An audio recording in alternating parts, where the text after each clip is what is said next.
me first of all, tell me about where you grew up Yes. and how you started in wine. Grew up in Italy, with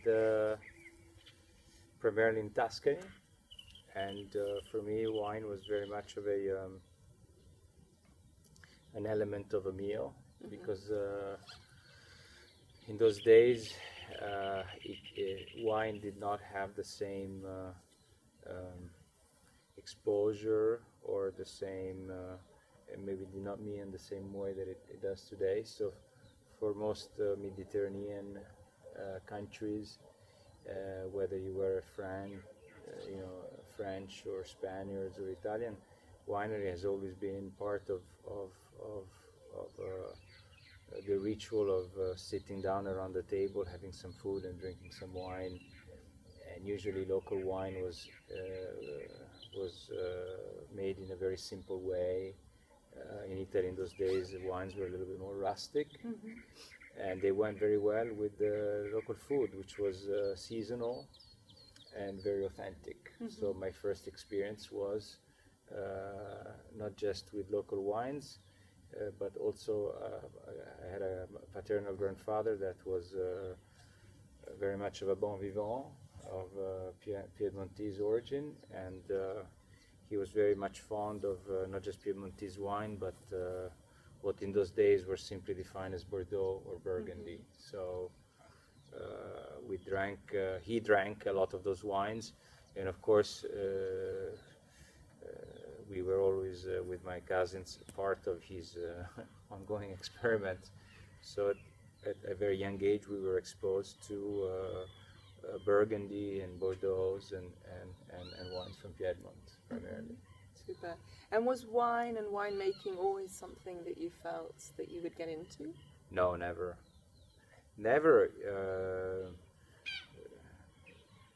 I grew up between Italy, and then I moved on to Switzerland and to California, and I've never even studied enology, and I never felt particularly drawn to winemaking. I always enjoyed the food very much, and of course wine, because it was part of my childhood. And so there is the background of relatedness, that if you're comfortable with that environment and you're comfortable with those flavors. Of course, the appreciation for wine and food has always been part of my life, but I never really thought that this was going to be Life. life. No. So what is no. it that pulled you in? What is it that made you, because nowadays you're pretty much full-time winemaker, vintner, I think maybe a series of unexpected circumstances. My mother inherited 2 estates in the Umbria region, and there were some vineyard holdings as well as other farming activities, such as olive groves and so on and so forth, and agricultural, and some cattle and other things. And so my paternal uncle asked me if I could lend a hand, because the distribution company in Italy that was distributing Sassicaia was in need to find a wine from Umbria, in particular Orvieto, which is a very simple white wine.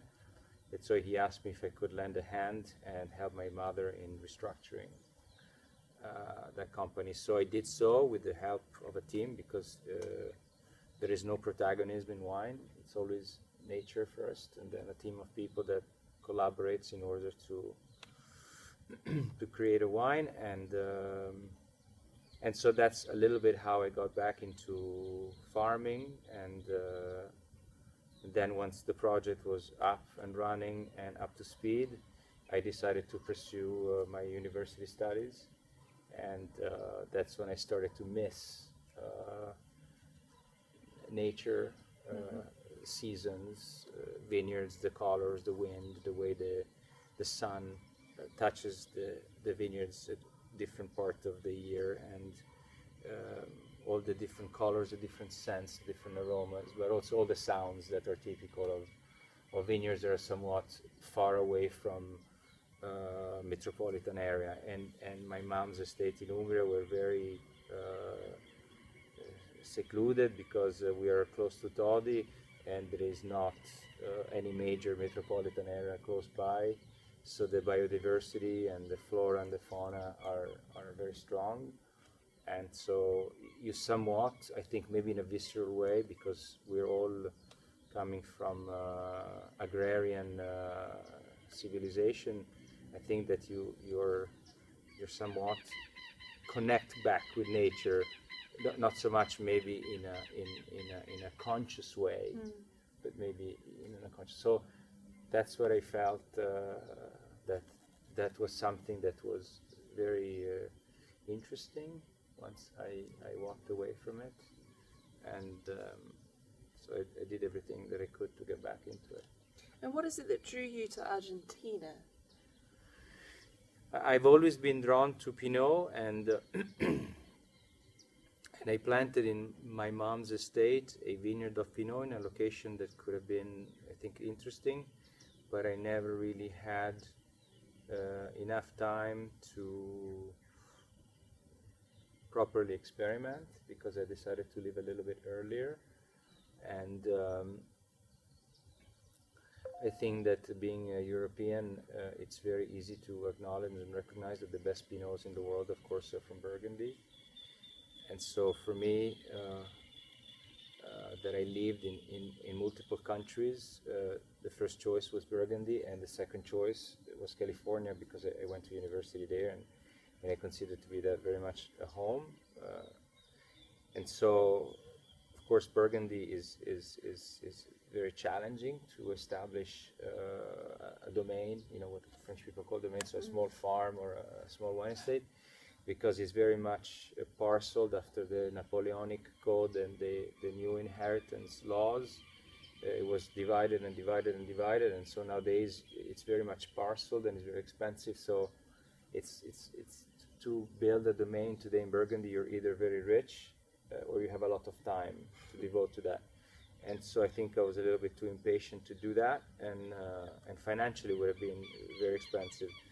And so the other two options were Oregon, that I think it's very, very interesting, and California, and they both represented two different profiles in terms of wine. And so as I was about to go a little bit deeper in picking one of these two geographical areas, I came across a wine in New York in a blind tasting that came from this region. And I felt that there were some characteristics that were very interesting, and so I was really drawn to a place which I had no concept of what it was, because for me Patagonia always meant glaciers and lush volcanoes, but I never envisioned Patagonia to also be a desert, and most importantly I never envisioned winemaking in Patagonia. My experience with Argentina was very limited. And so I had absolutely no clue of what I was getting into or where I was going, but I just was curious to see the region of where this wine came from. And what did you find here when you got here? What is it that made you decide to invest? Well, first of all, I think a lot of masochism was the decision. You know, you're dropped into a region which has truly a unique climate, which is very pristine and conducive to fruit growing in general, because in the valley there is a humidity that hovers between 15 to, let's say, 35 to 40%. The wind is constant, so these two factors in a natural way prevent any type of pest, disease and bacteria to exist or proliferate, and an enormous excursion of temperature, which gives you typical desert-like conditions, so very cold nights and warm days. And so this, of course, in a very natural way allows the plant during growing season, when the fruit is growing, to rest at night and slow down the maturation, so it elongates the maturation, and therefore you can retain this freshness in the fruit which gives freshness to our wines, but also it allows the fruit to develop its finer, complex aromatic profile while having a very good ripening of the tannins. So the natural conditions are somewhat unbelievable, because there's not many regions in the world where you don't have to do any treatment. There's no sense in not being organic here, because nature does everything for you. And that, coupled with the alluvial soils, because we're in a riverbed, so it's a sunken valley in the middle of a desert, which allows us to benefit from this incredible soil conditions, which is a mix of lime and sand and clay. And of course, at 1 meter, you have what French people call graves, so it's pebbles and stones, which are typical of a riverbed, which promotes drainage of your soils. And in addition to that, it's the most incredible phenomena for me. It's the fact that the vineyards in this valley are ungrafted. So you don't have clones, but you have what French people refer as a massal selection. And so as opposed to having a clone that repeats over and over and over, you have families. It's a little bit like in a village, you know, so you have younger people, older people, but they all have different characters. And so I think it adds to the complexity of the wines, and I always, in my opinion, it's popular belief that if you have a massal selection of vineyards that is ungrafted, it always offers something very, very interesting. Also, there is no deviation because there is no grafting. And so I think that all this element together have allowed Pinot to mutate enough time in the vineyard, because it's been in this valley for over 100 years. And it allowed it to thrive in this environment that is so different from the European counterpart. You know, we have more luminosity, and it's a warmer climate, but it's also a drier climate. So somewhat, I think that these conditions are very conducive to not just fruit growing, but in my case, I believe that for Pinot, at least for the Pinot, the style that we're looking to have, it works well. We like to have wines that are very mineral. This is possible to the subterranean water table, which is water that comes from the melting of the snow in the Andes. So we benefit from this very clean mineral water. And we have this ability to have a fruit that is balanced. We always have very good phenolic maturation. The tannins are very, very soft, and that allows us to make wines that are approachable at a younger age, because they have a fruit that is very clean, it's very transparent, and it's not overripe. So we managed to capture the freshness and the energy of this place, which is very pure, because there is no metropolitan area, so there is no pollution from waves from electronic device or anything else. And so I think that all of these factors, coupled with the style of farming that we've chose, which is organic and biodynamic, have helped us in increasing the immune system of the farm. And in turn, hopefully they have helped us also in capturing the biodiversity, which then gives, I think, a very specific print to the taste of our wines. Super. And when you came here, you discovered something quite unknown about Patagonia, that actually it used to be a popular Pinot Noir area. Can you tell me what you found in terms of the history of Pinot Noir in this part of Rio Negro? But I heard, this is a friend of mine who's a very famous Argentinian sommelier, Paz Levinson. She told me that in 1967 there were over 2,000 hectares of Pinot planted in the valley. So, of course, our vineyards, the local government organization, which is called INTA, indicates that our vineyards were planted in 1932 and in 1955, and then so on and so forth. But it's also interesting to see that foreign wineries, apparently this was Moët Chandon, chose Rio Negro because they believed that was a climate and a terroir that was very conducive for growing Pinot. So also what's interesting to see is that some of the French agronomists that came here in the 20s and 30s, 1910s, 1920s, also chose Pinot as being one of the grapes that, in their opinion, was suited for this area. And the luck for us is, in my opinion, is that the fact that we have access to very old vineyards, and usually in the industry we believe that the better wines are made with vineyards that are a little bit older, so once the vineyard reaches 15 to 20 years, that's where it starts yielding superior quality grapes. There's a natural concentration that occurs, and maybe a little bit more of a elegant structure, for the lack of a better word. But I think that the privilege is that you have these very old vines that are engrafted, and we have no tradition. So as I'm not so young, but it's not that you are in a situation in which you are within a domain that has been doing a wine according to tradition for the last 300 years. And so you have to go by that tradition, and you can't deviate because you already have something that is so special and so pure. So we have the ability to experiment and go in different directions, and I think that's what is incredibly exciting also for us. In fact, we make 4 different Pinot today, and they're made in 4 different ways because we have tried to implement fermentation.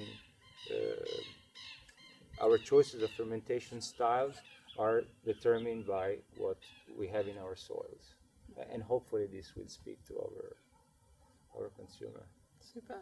And you say that there's no excuse not to be organic here, but when you arrived, this was an abandoned vineyard that you worked very hard to bring back to life and add a bit of biodiversity.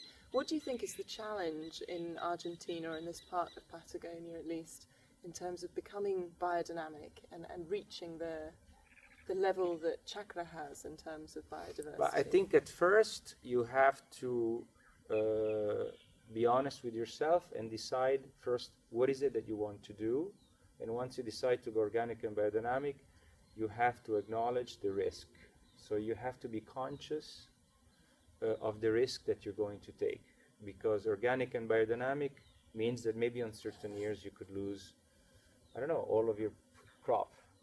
Luckily here, the conditions are so special that last year we did 1 sulfur treatment in 52 weeks. So that's kind of unique. But I'm not sure that this will always be the case. So the first thing is to be aware of the risk, and you have to be convinced and willing to be accountable of your convictions and not to change the course while it's not suitable anymore for your wallet.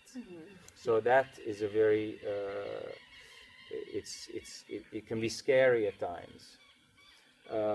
Secondly, you have to be able to convince your team that what you're doing is sustainable, because people want to be acknowledged and they want to see the results of their own work. It's not about money, it's more about being acknowledged for the work that you do and being able to see the fruit of your labor. So they have to be convinced that what you're doing, it actually will improve the quality or the repercussion of the quality of the work. And so you'll have a fruit that is of better quality because you're not adding any chemical component to it. So you're allowing really nature to express itself. It's also important to define that it's not because a wine is organic and biodynamic that is a good wine. I mean, climate and soil composition, along with human interventions and luck, and pairing the right grape with the right, what French people call terroir, that's why a wine is great. So, there are some wines of consequence which leave a fine print in your soul, in your body, in your palate, because they express a specific place, and you find this expression every single vintage. Maybe deviates a little bit, but it's the same family. So that's the most important thing. I think that is present here. So I think that the organic and biodynamic approach enhances, is a little bit like a magnifying glass, to enhance what we already have. And so again, the challenge is to implement that was first to convince yourself to be able to take those risks, to try to overcome your fears, to convince the people that work with you, and then you have to be lucky as well. And when do you feel like you started to make a wine of consequence here? But hopefully that is the case. You know, most of us, like, we convince ourselves that what we do is great. Hopefully we don't have such tunnel vision. I think that the first signs, first of all, I always believed that there was a potential.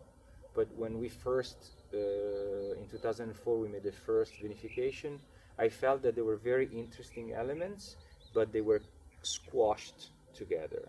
So I felt that we needed to release them to be able to be far more present, and there was not enough transparency. So the first work was to reverse the soil compactation that we found here when we got here, and our soils were gray in color, and they lacked many nutrients. They lacked nitrogen, they lacked worms, they lacked all of that important element that allowed your vineyards to be healthy, to be balanced, to have a root system that is properly developed and that goes deep enough, and to have soils that are a little bit fluffier.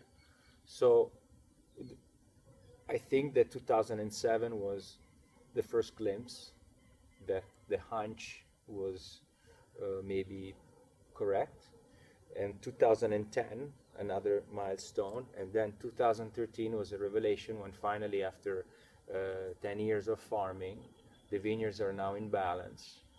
The canopy is 1 square meter per plant. The leaves are darker in color, they're shinier.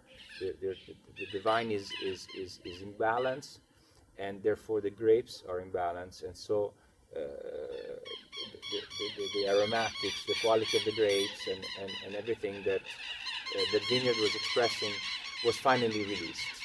I think that's, and so 13 was maybe the most tangible result of what we were hoping to happen. That must feel quite satisfying. You know, it's not a destination, it's a journey. It's every day making wine. Every vintage is the product of 500 or 600 decisions that you're making on a daily basis. Those intervention, because there is no great wine unless there is a great vineyard and great grapes and a great team. And then that's a third of the job, because then the vintage is determined by elements that are outside of your control. So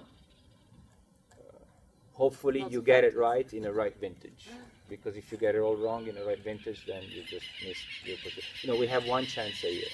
Super. What's been your best vintage in recent years here in Rio Negro, in terms of climate, not necessarily in terms of I think 11, 8, 6,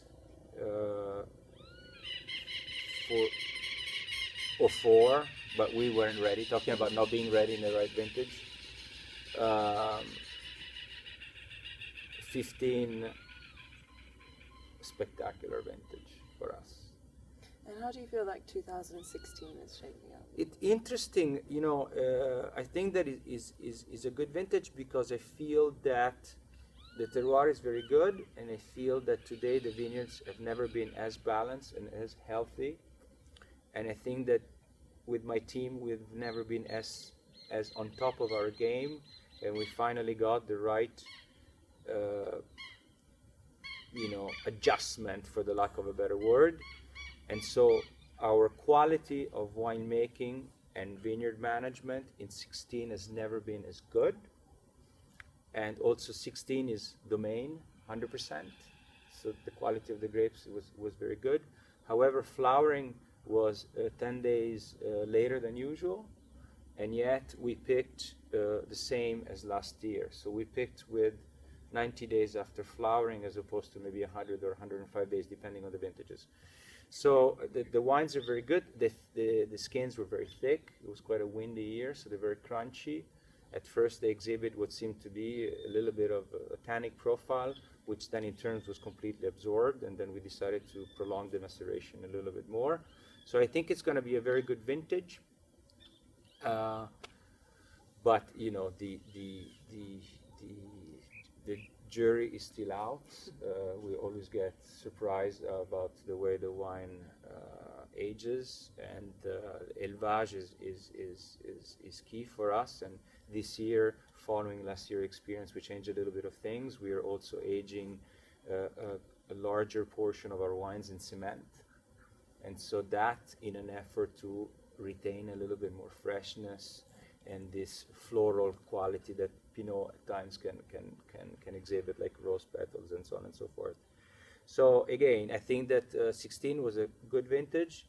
I think 15 was a better vintage, but in 16 we were on our game like never before. Super. And so you've clearly been spending your time trying to unlock the potential here in Rio Negro. What potential do you feel that the region has for winemaking? Could it become a great, renowned international region in the world? I think the jury's still out. You know, if you look at what makes the wine region, the greatest wine regions today, often was because of geographical region. You know, Bordeaux has that port, and then the wines go to England, and that was their biggest market, not just for Bordeaux, and then also for Champagne, and then you saw Burgundy and the proximity to the other French-speaking countries like, you know, Belgium and Switzerland, and Italy with Tuscany and Piedmont, and also consuming. So I think that you know, success is not always determined by the potential of a region. It's determined by social, economical, and geopolitical reasons. So I'm an optimist. I think that this is one of the most amazing countries in the world. There is a density of population that is very small. The natural resources are incredible. Water, agricultural potential, coastal, petroleum, gas, and this is just the beginning of a very long list. So we have a chance to really see something great happening in the valley, but I think that it will be determined more by the way the country goes than by what this valley has to offer, because the valley is as close to perfection as ever seen for food production. Very few places can compete with what we have here today, but that's just not enough, you know. And on that note, what are the limitations in Argentina In terms of, becoming a wine producer or producing wine? you know, until now, inflation that borders 45% on certain years, the currency that was not aligned with the international exchange, the difficulty in retaining personnel, the difficulty in you know, there is not a culture for wine in the region. There's very few wineries, so it's very difficult to find people that are interested. Farming work is very hard. Winter is hard, pruning, you have mosquitoes, bees, I mean, there's all sorts of difficult conditions. And then I think that also, you know, Argentina went from being a country that consumed most of its wine, and now it's exporting a lot of its wine, but unfortunately it's known for wine that are very good but also inexpensive. So I think that all of us will have to travel a little bit more and show a little bit more that this country can produce a wider ranges of wines, not just the inexpensive entry-level wines, but also wines that convey a sense of place, and they convey a very specific identity that I think the consumer will find very appealing. Super. And you've been living here, you know, for a few months each year, Yeah. and have become quite a fan of using the natural resources here in terms of eating and gastronomy. Yeah. What would be your Patagonian pairing for your Chacra Pinot Noir? I love pigeon and dove and hare and rabbit. So for us, the pigeon eats the grapes of our vineyards, and so in turn we eat the pigeon. So it's really a closed circuit, and the parent seems to be great. I also have a lot of animals. I have ducks, I have quails, I have chickens, I have goats, and we have farm, you know, like farm eggs. Our chickens don't have any antibiotics or hormones, and so the eggs, oddly enough, if you do scrambled eggs or a souffle, or it pairs very well with Pinot. So most of the food that is, you know, we only eat what we grow, and we only kill what we can eat. So and it seems to go very well with the wines that we're making. So, Super. Do you have one dish that's like the house favorite in Chacra? yes. Again, it's pigeon that we usually hunt in the morning. I don't, but somebody has the kindness to do that for us. And we marinate it in the rosemary and sage from the garden. We add a little bit of thyme and a touch of chili pepper, and then it's gently sautéed as is deboned, and it's sautéed with figs from a tree that is on the farm. And so the chili pepper with the figs, so there is sweetness and this hotness that cuts into the sweetness, and it goes very well because it sort of I don't want to say dilutes, but mitigates a little bit the wilderness of the birds. And then we usually have that with Chacra 55, which is a wine with a lot of tension and a lot of minerality because it's a wine made with whole clusters, and so it goes very well together. Beautiful. Yes. So Argentina is more than just beef and Malbec. For us, beef is not in the equation for us because Nor is Malbec. we don't eat beef, and you know we drink the wine that we make because we're constantly curious to see how it evolves and where we stand, or we drink some champagne or some white wine from France.